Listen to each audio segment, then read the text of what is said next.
Welcome back to another Dirt Dudes UTV podcast, and today we're going to be talking about some future events we got going on and plans, plus the Segway Supervillain, one of the newest side-by-sides that's going to be coming out on the market. It's there's a couple different options. It's going to be a hybrid and then a straight just gas one. It's 2-liter engine. It's a big boy, 330 horsepower, something completely different in the industry. So we're going to kind of break down the whole car for you today. We're going to give you all the stats that we know about it and show you some like highlights from people that have seen it in an event.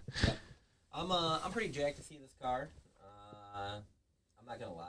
I don't really like the way it looks. Ooh, there we go. Yeah, sorry. All right. I was like, there's something going on here with the mics. That was my bad there. Gotcha. All right. My French toast. I was like, normally I can hear myself so good. But nope, yeah, we're going to go over the Segway. Just kind of my first impressions on the car right off the bat. We'll get into depth on it, but I'm not a big fan of the way it looks. Oh, it looks ugly. Yeah. I hate the front end. But I will say we kind of did some research on this car, going through, like, just kind of pulling out some things, and there are some things I do like about this car. Yeah, there's a lot of pros. There are some cool pros, so, and I hate this, I've said this before when new cars come out. I don't really like the Pro XP. I don't like the way it looks. I don't like the Maverick car. I don't like the way it looks. Then it kind of grows on me. Yeah. So who knows? Maybe it might grow. I'm sure you put a cage on it or something like that. Some different rims and tires. Maybe it might look better. Let me drive it one time. And I'll be like, this car's cool. Yeah, that's the difference is when you drive them and you feel how cool they are. Then it's like, I don't care how it looks. I just make brains. Yeah, exactly. Then, like you said, you throw some mods on it. You're like, all right. I just think the front end is absolutely hideous. Like how wide the fenders are. Yep. And like, I don't know. It looks goofy. It's like a mix between a Tesla side-by-side. Yeah, I don't know. It looks like it belongs in the water. That'd be cool if it could. It just goes right into the water. But, yeah, let's kind of jump into this car a little bit. Yeah, and stay tuned for later after we're done talking about this. We're going to be talking about Crashapalooza, Dirt X. If you guys have been up to date on our Instagram and Facebook, that's a little project we got going on for this year for any of you guys interested in racing. And then just some events, some things we want to maybe go around and do this year. Yeah, and we want to get your guys' opinions on some stuff. But super villain time. Yep. So I'm actually going to be borrowing some footage from UTV Action Magazine. You guys like to use my stuff on Instagram, so I'm pretty sure it's going to be kosher, right? We all work together. Yep. Shout out to their YouTube channel. You can go watch their video on it, but I'm going to be using some of their footage because they got in-cab and around stuff. Some of the highlights that we want to be talking about with this vehicle. Yeah. Here, why don't you give them like a little breakdown real quick of like the stat overview of the actual hybrid version. So again, there's two ones. There's one that's a hybrid and then one straight gas. Exactly. So basically, it's a 4-cylinder turbo engine. It's a 2-liter. With the 4-cylinder turbo engine, it's pushing about it's 225 horsepower. And then the electric motor gives it an additional 100 horsepower. So about 325, 330 horsepower. Like I said, it is a 4-cylinder turbo, 2-liter. The electric motor is a 70 kilowatt motor. I'm not really I don't know a whole lot about electric motors, so I can't tell you. I don't know much. But it is a 70 kilowatt motor. So they talk about how the engine and the motor are the gas engine and the electric motor are paired together. That gives you that 335 horsepower. 330, right? 330. Yeah. And if you guys are wondering if the electric motor, we run out of juice, you just go right to the engine. You keep running off the engine. You're going to lose power, obviously, but you can't like run out of gas and like drive your electric motor. Yeah, it don't work like that. I don't think it works like that. It's combined together. It is. So the motor, the gas motor itself is providing 235 horsepower, and then the whatever motor itself, the electric motor, is 100 horsepower basically. Yeah, and we'll get a little bit later down the road about the weight difference between the gas version and the hybrid electric gas version. There is definitely a weight difference. So like we were talking earlier, like does the electric motor really make a difference if the power weight ratio? Well, no, we'll get into that a little bit later down the road. But both those cars, the hybrid and the non-hybrid, like the only difference is basically the electric motor and the weight. Everything else is exactly the same. Yep. And actually, Like I said, we'll kind of get down that a little bit when we separate the gas from the electric, because if you don't have a gas, there's some options of like putting bigger gas tanks in, kind of where the electric motor stuff goes. But anyways, yeah, like I said, 4-cylinder turbo, 70 kilowatt electric motor for power in this bad buggy, and then the suspension on it. So they have a new suspension that I've never heard of. The suspension on the Segway is a Canam 3.0 damper system. We did a little research on Canam. It's a shock company out of China. They got like some R&D places in the UK and in China. But their main plant or whatever is there out of China. They're not, and they're kind of new to the game. They've only been around for about 13 years. So I can't really tell you guys. I've never heard of them. I don't know any reviews on them, anything like that. It does look like a gnarly shock. Like I said, it's a 3.0 3-inch shock, and it has rebound controls, and it has low and high compression controls, and comes stock with crossover rings, which is pretty nice. So, but like I said, when you're looking at the rear shock and everything, it looks pretty similar to like my Pro R. It does. Literally, the sway bar link's gigantic. Yep. The shock size and everything, it's all pretty similar. The only difference is this is a manual system compared to like mine, which is electric. Dynamic. And if I was to go to a lower version of Polaris's Pro R and went to the manual one, you are not going to have a dual adjusting system like they have on here. Yeah. And the other thing, how it's kind of like it's Pro R, the front shocks are actually attached to the lower A-arm. Yep, which is sweet. Yeah, so that's pretty sweet right there. So it does have some pretty cool, like I said, other than not knowing anything about the Canam suspension, I'd like to maybe if you guys know a little bit, leave a comment if you guys have dealt with them before, and if you know how good they are, whatever. I'm actually kind of curious on that. But so far, like, looking at it, looks like a beefy shock. Oh yeah, it looks super beefy. It looks like a Pro R. Like even the trailing arm, the design of it looks like a Pro R. Yeah, it really does. Pretty but yeah, I mean, she's a big girl. That's for dang sure. I mean, I wish they didn't say anything about turbo size in this, so I have no idea what the turbo size is. They're just dropping this thing. Like we said, we tried from like watching videos, gathering stuff off of Google, and just kind of also just going over it with you guys right now. We're kind of like, I'm pretty sure there still isn't even an official date. Like right now, they're like still touring. They got like this one hybrid and one regular one in the States that they're just touring around with. Yeah, they haven't dropped a price or anything on them yet, so. But you can see like the upper A-arms are tubular, the bottoms are boxed. It's kind of similar setup to like an X3, I believe. Yeah, that is a pretty gnarly boxed lower A-arm. Yep, everything looks super beefy. Unitized wheel bearings, front and rear, which is awesome. I preach about that with the Pro R and Turbo R. I think all the machines should be switching to that. The difference is gigantic. It is. I mean, when we're driving these cars pretty fast around corners, through mud, through everything. It's like already in my Canam, I smoked 2 rear wheel bearings already right before 1,000 miles. Yeah, and one of the other things I just noticed in this little video is that front shock mount, how going to the lower control arm, it's not a fork like a Pro R. It's just shifted behind the axle. It's kind of like if you were to look at the rear end of an Xpedition or a Ranger or Razor 900, it's like how they're mounted up in the lowers.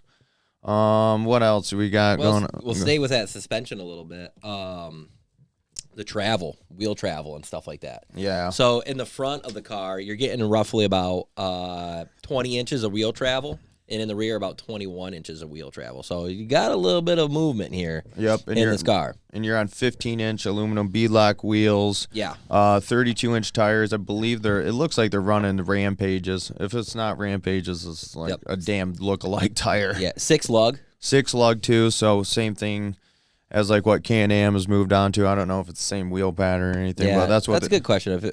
I wonder what kind of wheel pattern it is. A Chinese wheel pattern. Mm-hmm. But a Hyundai tire. Yeah. But 6 lug pattern, unitized, 15-inch aluminum beadlock tires. That's pretty sweet right there. It's nice how it comes stock with that. Very similar to like what Canam does. Yep. Polaris definitely, like, they don't have some of those features. They're just a better build. I will. I'm just kidding, guys. Yeah. Easy. Yeah, we believe in you. The one thing though is kind of silly is that it's in the rear for the caliper. It's a single piston caliper in the rear, and a 3-piston caliper up front. So, I mean, they did say in that video though that I'm using the clips from UTV Action Magazine. The rear is going to get switched to a dual. Okay. We'll see if that actually happens. Who knows? Yeah, I mean, when you think about it like that, you're like, just do the dual in the rear. Yeah, it doesn't really make sense if you already got 3 in the front. Why would you do a single in the rear? It doesn't make any sense. 100%. They do also talk about how this car has engine braking.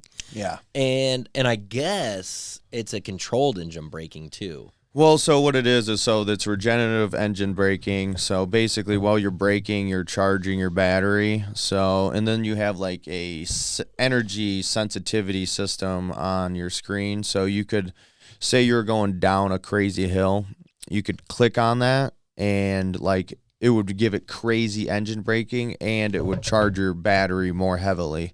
Okay. So it depends on your circumstances if you want like that huge engine braking when you're letting off the throttle. Like, yeah, so there's variables there. And the other thing is it has different drive modes, same as like my Pro R. So gotcha. it had race, normal, and climbing. Pretty similar stuff as like the Pro R when it comes to engine throttle modes. Yeah. The regenerative braking system, that's something I'm pretty curious about though. I want to know like, will the braking system, if I had to ran it on high, will it last the whole time as my fuel? So I can run my full 330 horsepower, or if I hate how heavy the engine braking is, and I'm running it on a low sensitivity, is it gonna zap it out before I end my ride? Because let's just say average, like let's just say 100 miles. Just keep it even. Can it survive an aggressive 100-mile ride? It is basically a 12-gallon fuel tank. I think it's 11.9 or something like that. Yeah, it's a pretty big tank. So you could, like, who knows what the fuel mileage could be for this, especially with the assistance of a motor. Right. So it's hard to say because, like, it's not just a designated motor to make that car move. Using the engine and it combined, I feel like it's not going to zap the battery as quick, but I ain't Elon Musk. I don't know crap. So, yeah. I can see this regenerative braking being a huge plus in the mountains. Nailed it. Yeah. When you're just descending down a mountain and you just got that thing cranked right up, letting the engine brake, the battery charge back up, and then you got all your ponies to get back up the mountain. Yeah, exactly. I can see that thing being like a bad to the bone mountain. Could be pretty sweet up in the woods. Climbing some big hills. And it's maybe. At least going down them. Yeah, it would be nice like if you are going down, like if you really want to move slow, it's like that's nice. Yeah, you're just turtle creeping down and just charging up that battery. It also has an electronic EPS system. So same as like as any other one, but it's adjustable like a Canam. Yeah. Yep. Like you can do low, medium, high. Like a Polaris is like my Pro R, it does adjust, but it's not like separated. It's combined into the driving modes. It's more automatic, not manual. Yeah, exactly. Yep. So it's nice on the X3, I will say, having that EPS or DPS on the X3. Just because, especially like right now in like the wintertime, it's like you want a little more feedback on the wheel. If you're on the ice, you're slipping and sliding. It is nice to play around with. So it's a cool feature, definitely. And they also, kind of like the Pro R, though, they have a engine mod, too, or engine mode. So you can go to normal, racing, climbing. So you can That's what I was telling them earlier. I just wasn't listening to you. Sorry. Yeah, it just zoned me out, dude. Yeah, sorry, dude. I was thinking about minifigs and Pandora, dude. Don't ask, guys. Yeah, don't. Because I don't want to tell. I think we pretty much covered all the things on this.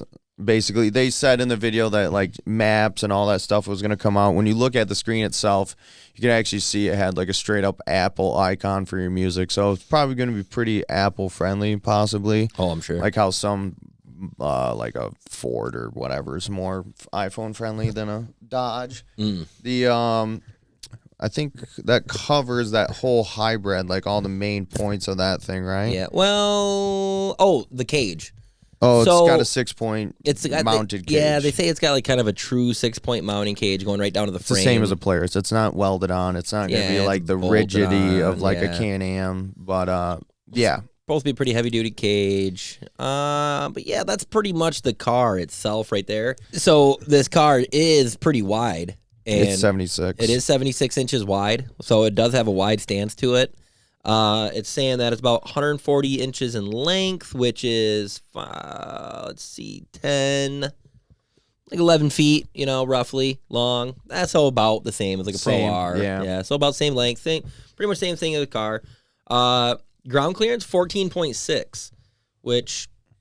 That's not bad. Not bad, but not... Could be a lot better. I mean, it should be at 15, in my opinion. Yeah, I agree with you on that, especially if sitting on 32s. Yes, and the weight of the vehicle and everything. 100%. She's a heavy girl. 3,196 pounds. And that's for the hybrid. That's for the hybrid. So it's a lot of weight. I mean, that's about what the Xpedition weighs. Yeah, it's the 4C I mean, Xpedition. Actually, it's heavier. Yeah, so that's actually heavier than the Xpedition. Yeah, that's Xpedition. Actually, when you say it like that, I didn't think about it. That's actually kind of weird to think now. Yeah, that's really freaking heavy. Dang. So actually, that's a lot of freaking weight. That's almost 1,000 pounds heavier than your Pro R. Stock, dry weight. Yeah, you're right. Wow. So that's where I'm at with this vehicle right now. So now we're gonna jump into like this Segway supervillain that isn't a hybrid. So to give you guys like a little comparison, the only thing that's different is that it doesn't have the electronic motor, and so that's taken out, and the giant battery. So two giant heavy ass things, and so the weight of this one is what for the non-hybrid one. So for just the gas, you're getting 235 horse, and it's 2,755 pounds. Which that's a lot, dude. How much again? 2,755. You're talking almost 500 pounds heavier than your Pro R. That's a lot. Being the same car. That's a lot, dude. Or pretty much the same car. That's a lot. And everybody knows if you're in the performance, weight is huge. Power to weight ratio goes a long ways. It's kind of why the Canam is pretty fast. We were just talking about it, like dry weight on the Canam. It's not even 1,600 pounds. Yeah. It's freaking quick. It's already a super badass car, 200 horsepower, super fast.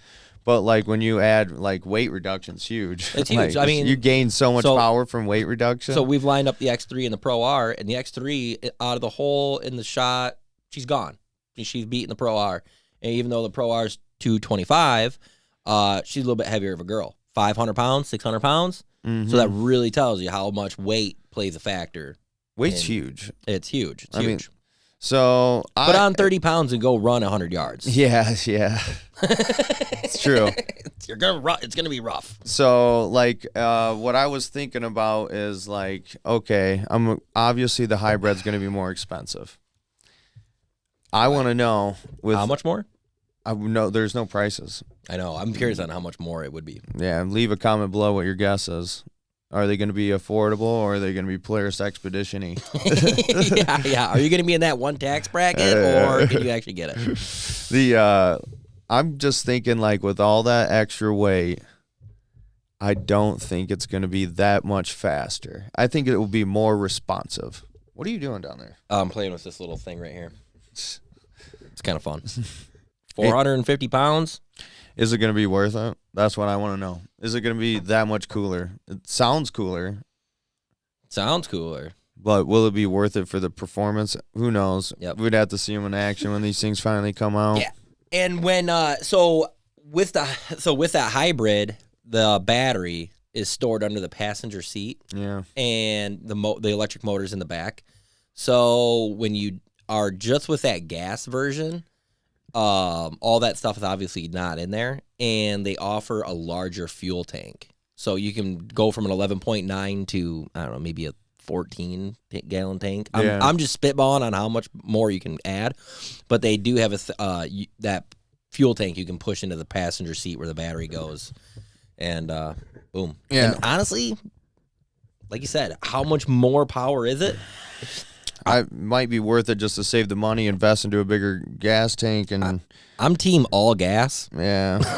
So I don't know, unless they're like doing like crazy tunes with the motor and the engine, and they're like, you get ludicrous mode on it or something. Right. I don't know. And one of the other things that's getting really underplayed, but there ain't really any information on it, is a transmission. Like it has totally. paddle shifter and everything, but there's like, I don't know, I didn't see anything really about the transmission. No, we tried finding as much research as we could, and it was pretty... 5 minutes before this started. Yeah, exactly. He's not even kidding. I wrote it all right down in front of me. Yeah, so we couldn't find much on the transmission. I don't know, if it's 6-speed, 7-speed, like, no clue what it is. If you know, leave a comment below so that people know. But it looked like they had like a shifter, like a normal shifter. Well, they have the normal shifter for gears, and then you have the manual paddles. Yeah, then you have the manual, so. But I'll say, like, when I drove that Canam Maverick R, the manual mode sucked. Yeah? Yeah, because it automatically shifted down for it, or was it automatically shifting up for me? Yeah, I think it was automatically shifting. So it's not even a true manual? No, you can't hold out gears and stuff. Like it just kept shifting for me, and it was like when we're going so slow, it wanted to constantly shift. It was annoying. It wasn't really fun. Yeah. Like what I envisioned in my mind of like paddle shifting, I couldn't do it. Gotcha. It's not like Forza. No. On the wheel. No. But I also had very limited time. Maybe somebody that has more. You can have fun with it. I'm not too sure. I believe it because what car did I drive a couple years ago? The Yamaha?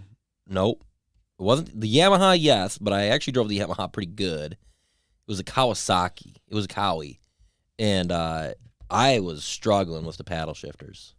I mean, because it was like hooked to the wheel, so when I would turn... What Kawasaki has that? The Teryx? No, it was, dang it, dude. I'm pretty sure it was a Kawasaki. I want to say it was, The only Kawasaki I know that has that is, I think, a Teryx. No. Mm-mm. Well, I know it's not the KRX. Are you sure? 100 billion%. Damn. This is a long time ago. No, dude, I'm an idiot. It was a Honda. I'm sorry. It was a Honda. It was a Honda. It was a green Honda. It was a green Honda. That's why I thought Kawasaki. There's like 3 or 4 choices of cars that have it's because the Honda was green. I thought Kawasaki. It was a Honda. It was a long time ago too. Dude, sorry you guys. You know Dan who? from Nope. St. Helens? Nope. It was Gordy and Casey. Oh, and it was I'm sorry, dude. Somebody. Yep. You know who you are. Thanks. I apologize. I don't know. Forgetting your name right now. It's on the tip of my tongue. But yeah, that's our breakdown on the Segway supervillain there. I know side by side we ride might be getting some pretty exclusive stuff here soon on it. Mm-hmm. So maybe check out him. We have links for him below. He's probably doing a breakdown on it. I think you might get hands on it. Who knows? But yeah. Tell us what you think of it. Do you think it's cool? Yeah. Should we get one? We're probably not going to. Probably won't, but way too broke right now. Hey, we're working. Xpedition. Oh, it's somebody important. All right, sorry about that. I had an important call I had to take care of. But all right, Segway villain. That's all wrapped up. Stuff that we want to do this year. So every year, specifically for the last 2 years, we've kind of always made a game plan. Yep. 2 years ago, chased the Red Bull Scramble Series all over the country. Last year, we chased the UTV takeover stuff all over the country. Now this year, we're trying to figure out what to do. Yep. Are we possibly going to still do the takeovers? Yeah, it's up in the air, and we might be doing those still. Because I like going out west. It's really fun. It's just like a huge, huge ordeal every time. It's tough, and it's hard for all of us to get everything organized. It's like 3 weeks of being gone. Is. And my business runs, I'm real seasonal. Like I'm a mason, so summertime, it's hard for me to get like 3 weeks off. That's the toughest thing. And 2 of them in Oregon this year. So there's 3 events this year. There's Oregon and there's the UTV Takeover Oregon, Winchester, and Coos Bay. And then Sand Hollow in Utah. Yep. So they're all really fun events. You guys, if you haven't seen our past videos, go and check out the Takeover series. We've done Oklahoma, Sand Hollow, Coos Bay, and hands down, probably my favorite event, side-by-side oriented that I've ever been to. Camp Razor was wild. UTV takeover is more. Well, it's eventful. There's tons of events. Yeah. Like that's what's cool. Camp Razor is just like 500,000 people just getting freaking buck wild for 2 days, and UTV takeover is basically a whole week long. Yep. Get to really explore the area and everything. I like it a lot. So we'll be figuring out which ones we're going to be doing, what we're going to be doing with takeover. That's kind of up in the air. Any of you guys watching this and you know for sure that you're going, leave some comments below. Yeah, for sure. And maybe give us some opinions. Which one would you want to see us go to if we weren't to go to every one of them? Because 2 Oregon ones, boo, it's such a long drive. It really is. It's a killer one. But that's something in the air. Takeover for sure. Love those guys. It's a great community. And again, if you've never been to one, highly suggest it, especially if you're on the West Coast, because you don't got that far of a drive. Right, yeah. No, it looks like a killer time. I was bummed I had to miss it this year, but last year.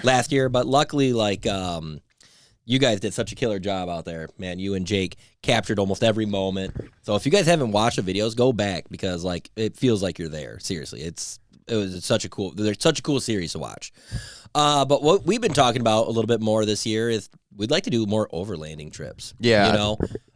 Just kind of take off and just ride and camp and get more, like, I guess, be more raw with it. You know, yeah. I don't know. Well, the Xpedition kind of lit a fire under us. I mean, obviously, we're gonna do some overlanding with it. I really want to. I'm not even like, I'll be straight up with you guys. I ain't no like outdoorsman camper, dude. So you guys are gonna be watching me learn on the fly. So, and then obviously we're gonna have other rigs we're gonna have to utilize to be able to do the same thing.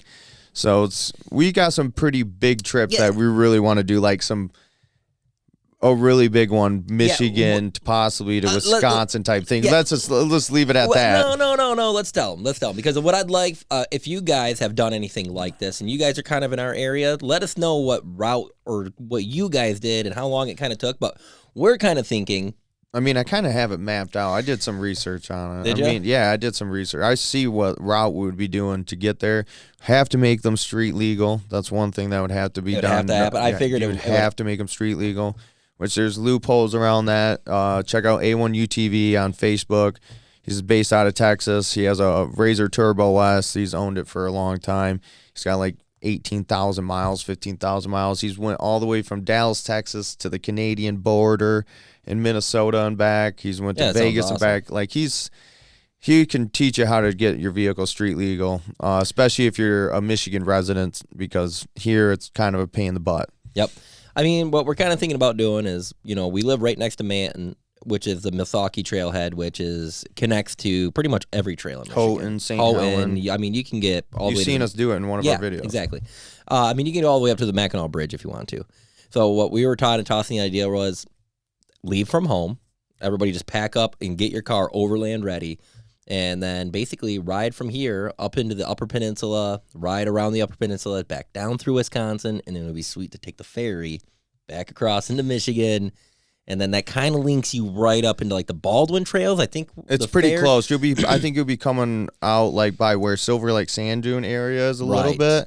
But you could easily connect right back into the like Baldwin trails and then like come right back. So we could do a full freaking circle, literally ferry across the lake. Yes. You know, and just an idea we've been thinking about. Just an idea. We think it'd be pretty sweet. So maybe we got something like that in the works. And if you guys have done something like that around, if you're from Michigan or whatever, kind of let us know, man, because like I said, we're just tossing around the ideas. Yeah. And we think that would be a fun one. It would probably take a week because like we're going to want to go through the UP, hit all the waterfalls. Like we'll make it like it's like a freaking tourist trip. Like what's crazy is I've lived in Michigan basically my whole life. And how many times have you been to the Upper Peninsula? Oh, I can't even count. I've been in there tons of times. Yeah.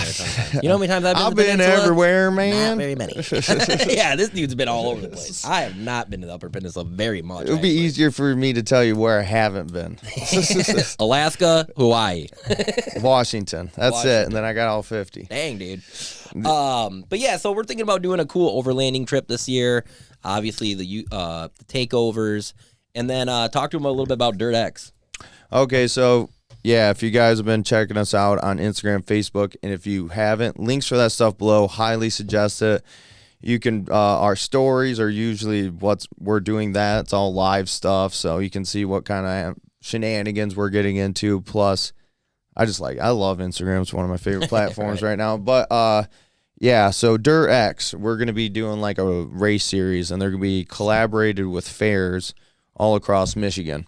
So it's going to be like an off-road series. I'm not going to tell you any dates, any fairs, anything right now because there's no pen to paper yet. I'm just kind of giving you guys an idea. This is something that's going to be going on. The month of August is going to be freaking insane, most likely for us. July, August, because we're going to have Crashapalooza August 24th, Twisted Trails in Coatmas, Michigan. Yep. Go get your dates. Link for Twisted Trails below. Give them a jingle or go book your site.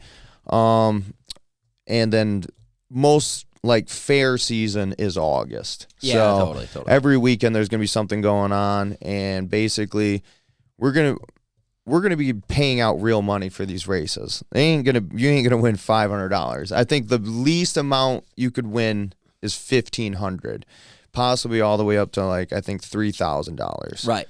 We want to make it worth you guys' while coming out, throwing your wheel against everybody else and putting on a show. We want to ante up the prize.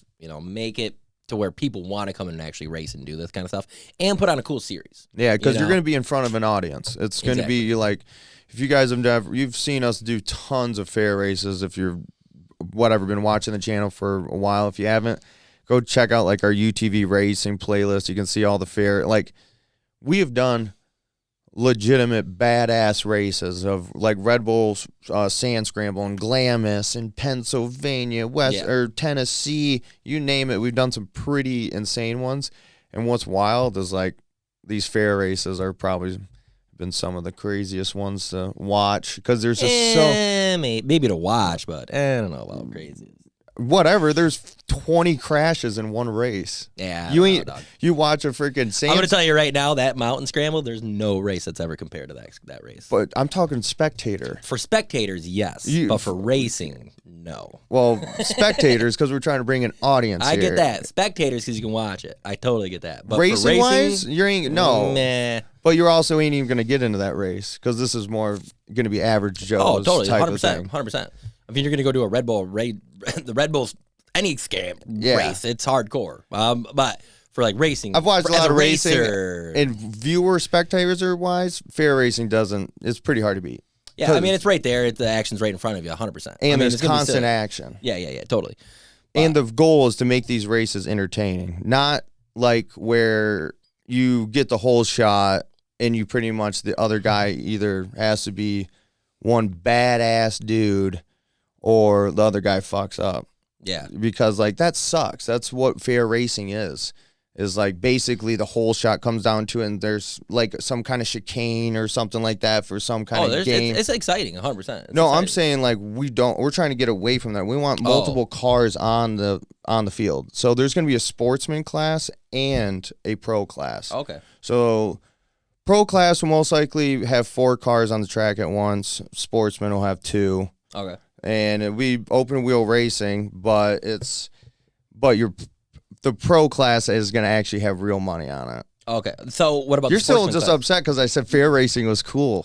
Yeah, 100%. Fair racing's awesome, but as a racer, I'd way rather race in the Red Bull one. 100%. That's why I thought you were coming down. No. I'm like, what are you saying? No, right now. I'm like, no. If I had to pick a race, if out of any races we ever done, yeah, I was like, what are you? I would probably pick.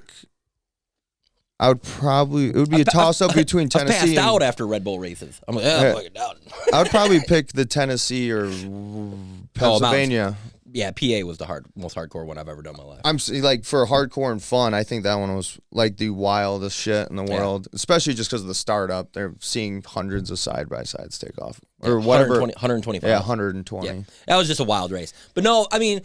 I'm talking spectator. Sorry. Yeah. Dude, come on, get it right, bro. We have it written down. If you are a hardcore racer, highly suggest hitting up some hardcore series. But Dirt X. But here's the other thing. Put this into perspective. If you won that race, the Red Bull one, you got $5,000 Polaris cash. Well, remember we asked that question. They said we would actually just cut you a check for $5,000. They try to do the $5,000 players cash, but when we were probably the only people that asked. 100%. I'm like, well, so what happens if you else own a Canam? The guy's like, we'd give you money. Yeah, I want money anyways. Yeah, even if I had a Polaris, I'm like, yeah, I want in a Canam. But still, $5,000. That event is gigantic. If you ever been to one, it's 100%. like ridiculous. They're crazy. So if we're gonna be paying out up to $3,000 for a backyard, I mean, for a fair race, no, 100%. And like you're saying, we want to bring spectators. We want to make this like into a sweet event for everyone to come to, and just bring a bunch of racing. And it's more time for you guys. Like everybody, it's hard for us to hang out and do stuff with you guys. So this is more opportunity if you do want to come and meet us and hang out. Totally. So a month of July, August, September, it's going to be heavy hitter if you want to come hang out and race with the Dirt Dudes, or just come out and hang out like Crashapalooza and have a good time. Yeah.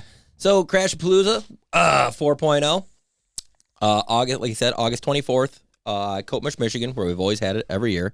We want to make this one the best one yet, and that's why we're giving you guys a crazy amount of notice. Like, I hope we don't just like burn you guys out on it, because we're gonna be plugging you guys with it all the time. Yeah. We just want everybody to be there. We had so much fun last year, and then this year too. It's like I would love to get all your guys' feedback and input. Like, what would you guys like to see come back to this year? What would you guys like to see a little different? What could we add? You know, we seriously read all the comments, and we take everything you guys say with like, you know, mad consideration. So yeah, let us know what you guys would kind of like to see, or something, you know, whatever. We'd like your input. Yeah, so last year we did the Blind Bandit. Which I'm not going to lie, bring the Blind Bandit back. That was so much fun. People liked it. We might just have to limit it. Shout out to Pinky for killing it. Might just have to limit it down just because the event took longer than we thought. So maybe you might just have to like sign up sheets for stuff or something. Yeah. But last year we did Blind Bandit, drag racing, kind of like a barrel race, and then the bounty course. Yeah. So I don't know if you guys would like to see all those events return, or have in a something else that we can mix it up with. Please let us know. The bounty course was pretty gnarly last year. That was awesome. That was a heavy hitter. Yeah. What did we give away? Like $1,250? I think so. That guy made $1,250 in just about a minute. 1 minute. He sent it too. He might have done a couple $100 in damage. Yeah. Everybody went out. I don't think he like lost money. No, it was Dwayne, right? If I'm saying it right. It can be. It is now. But no, totally sent it out there. I was sick, and we were so up back and forth on what do we do for the special event. You know? Yeah. Do we do a return of the bounty course, because it was gnarly? Yep. Or would you guys like to see something different for that special event? You know? Short course, people were tossing that idea around last year. It's hard, and we don't want you guys. I'm not a fan of the short course. Yeah. We did that the first couple years, and it's just so long, and it's not very fan friendly because it's so big. Maybe a bounty hill, not a course, but maybe a hill. There's nothing gnarly enough, and I don't want anybody getting crazy hurt. I can think of one spot that's pretty wicked. Yeah, but think about if you're last. Don't be last. Don't be last. I don't know. We'll see about that. Like I don't know. I'm a pretty big fan of the bounty course. The bounty course is sweet. It really kind of seemed unreal, to be honest. But I did have a couple people message me after Turtle went for those rocks, and they're like, that would be a sweet event. Do the rock stuff? Go up the rocks and bounce their cars off the rocks. They're like, that would be a cool event. Well, we actually might have something else in store for that I didn't mention today because it's so back burner-ish right now. Is it? All right. But might have something pretty cool for that too. Okay. That's back burner. Yeah. So like we were saying, if you guys have been to the park, you know the park. If you haven't, go back, watch the videos. We have tons of video on it. But yeah, leave a comment. What would you guys like to see? You want to see the bounty course back? You want to see something different? You know, drop this, leave the bounty course, do that. Let us know. Yep. We will build it to your guys' likings. Mm-hmm. If you build it, they will come. Exactly. But I think we covered everything, didn't we? Exactly. That's all. Segway, supervillain, hybrid, non-hybrid. Gasser. Heavy, not heavy. Crashapalooza, UTV takeover. Yep. Maybe some big overlanding trips. Dirt X. So hopefully 2024 just brings a ton of coolness. Yes.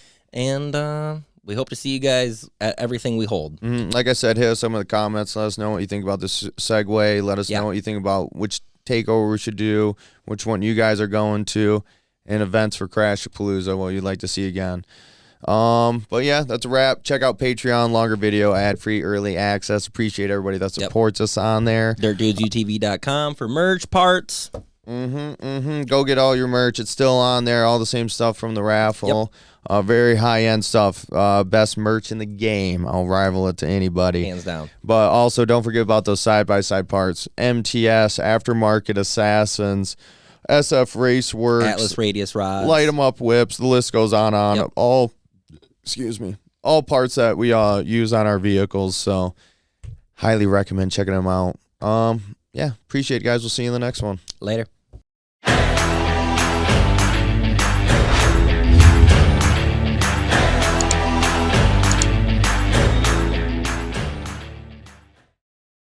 Yeah.